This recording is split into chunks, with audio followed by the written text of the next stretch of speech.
નમસ્કાર મિત્રો, વિડીયોમાં તમારું સ્વાગત છે। થોડા દિવસ પહેલાં જ ગીર સોમનાથ જિલ્લામાં 14 વર્ષની માસૂમ બાળકી ધેરિયાની જે બલિ ચડાવી અને હત્યા કરવામાં આવી હતી। આ બાળકીને બલિ ચડાવનાર બીજું કોઈ નહીં, તેનો સગો બાપ ભાવેશ અકબરી હતો। હવે તે જેલની અંદર ધકેલાયો છે। તેની સાથે કસૂરવાર તેનો ભાઈ દિલીપ અકબારી પણ છે। જ્યારે આજે ભાવેશ અકબરી પોતાના કરેલા કૃત્યનો ખૂબ જ પસ્તાવો અનુભવી રહ્યો હોય તેવા સમાચાર મળી રહ્યા છે।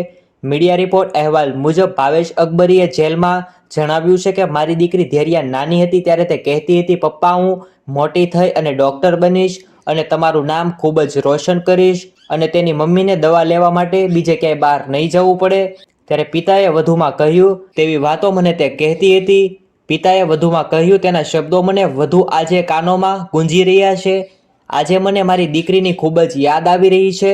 હું જ્યારે પણ બહારથી ઘરે આવું ત્યારે તરત જ તે પાણીનો ગ્લાસ લઈને દોડી આવે અને લ્યો પપ્પા તમારો હાથ ધોવો તેમ કહી અને મને હાથ ધોવરાવતી હતી અને પીવાનું પાણી પણ સાથે લાવતી હતી।